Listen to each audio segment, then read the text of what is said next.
بسم اللہ الرحمن الرحیم۔ السلام علیکم۔ ایک نوجوان نے دوزخ کا ذکر سنا اور کپڑے اتارے اور جا کر ریت پر لیٹ گیا اور تڑپنے لگا اور کہنے لگا، اے نفس، دیکھ دوزخ کی آگ، یہ ریت کی آگ برداشت نہیں، دوزخ کی آگ کیسے برداشت کرے گا؟ رات کو مردار بن کر ساری رات سوتا ہے اور دن کو بیکار پھرتا ہے، تیرا کیا بنے گا؟ حضور صلی اللہ علیہ وآلہ وسلم یہ سارا منظر دیکھ رہے تھے۔ فرمایا، ادھر آ، تجھے خوشخبری سناؤں۔ تیرے لیے آسمان کے سارے دروازے کھول دیے گئے اور اللہ خوش ہو رہا ہے اور فرشتوں سے کہتا ہے کہ دیکھو میرا بندہ ایسا ہوتا ہے۔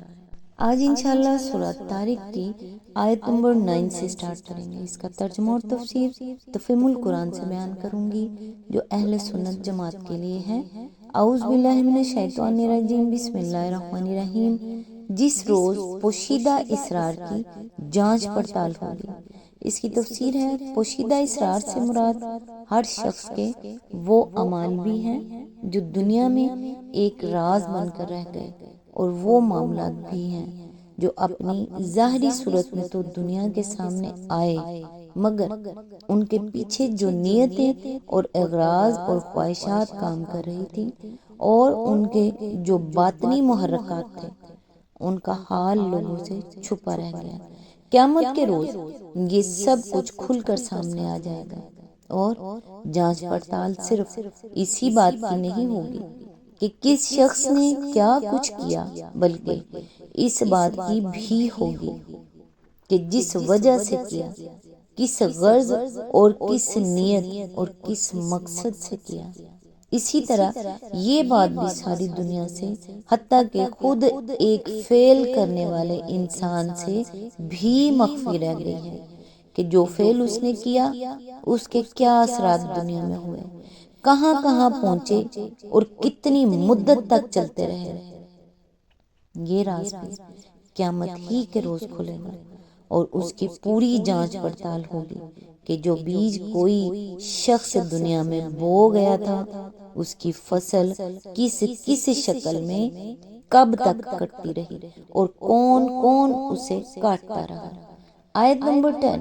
اس وقت انسان کے پاس نہ خود اپنا کوئی زور ہوگا اور نہ کوئی اس کی مدد کرنے والا ہوگا۔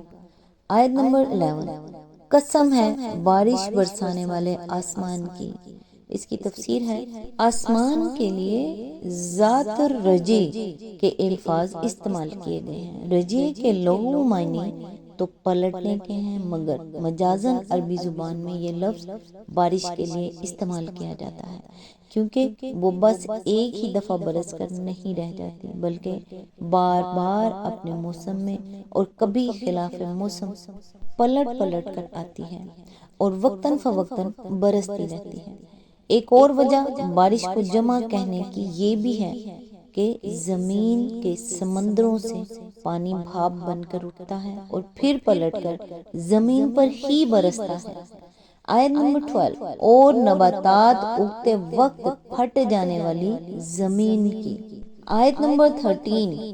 یہ ایک جچی تلی بات ہے۔ آیت نمبر 14۔ ہنسی مذاق نہیں ہے۔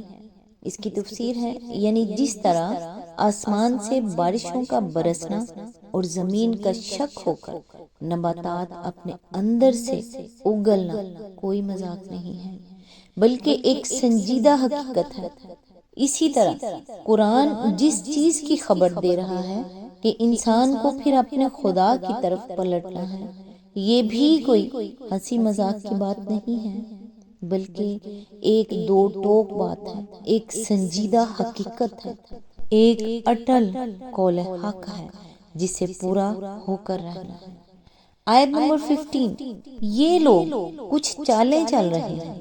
اس کی تفسیر ہے، یعنی یہ کفار اس قرآن کی دعوت کو شکست دینے کے لیے طرح طرح کی چالیں چل رہے ہیں، اپنی پھونکوں سے اس چراغ کو بجھانا چاہتے ہیں، ہر قسم کے شبہات لوگوں کے دلوں میں ڈال رہے ہیں، ایک سے ایک جھوٹا الزام تراش کر اس کے پیش کرنے والے نبی پر لگا رہے ہیں تاکہ دنیا میں اس کی بات چلنے نہ پائے اور کفر و جاہلیت کی وہی تاریکی چھائی رہے جسے چھانٹنے کی وہ کوشش کر رہا ہے۔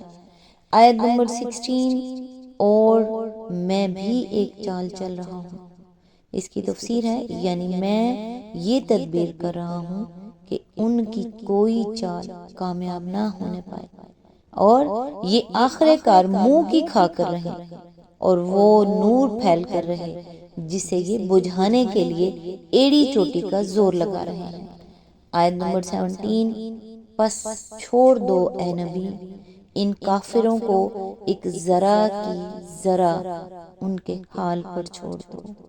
اس کی تفسیر ہے یعنی انہیں ذرا مہلت دو کہ جو کچھ یہ کرنا چاہیں کر دے، زیادہ مدت نہ گزرے گی کہ نتیجہ ان کے سامنے خود آ جائے گا اور انہیں معلوم ہو جائے گا کہ میری تدبیر کے مقابلے میں ان کی چالیں کتنی کارگر ہیں۔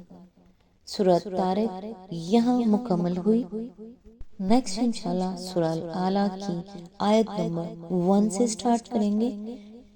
اللہ تعالیٰ سے دعا ہے، اے ہمارے پروردگار، ہمارے تمام صغیرہ و کبیرہ گناہوں کو معاف کرنا، ہمارے والدین اور تمام مسلمان مرد اور عورتوں کی بخشش و مغفرت کر دینا، ہمارے آخرت کے سفر کو آسان بنانا، ہماری قبر کو کشادہ اور روشن اور ٹھنڈا کر دینا اور اس کی وحشت کو دور کر دینا، ہماری قبر کو جنت کے باغوں میں سے ایک باغ بنا دینا، آمین یا رب العالمین۔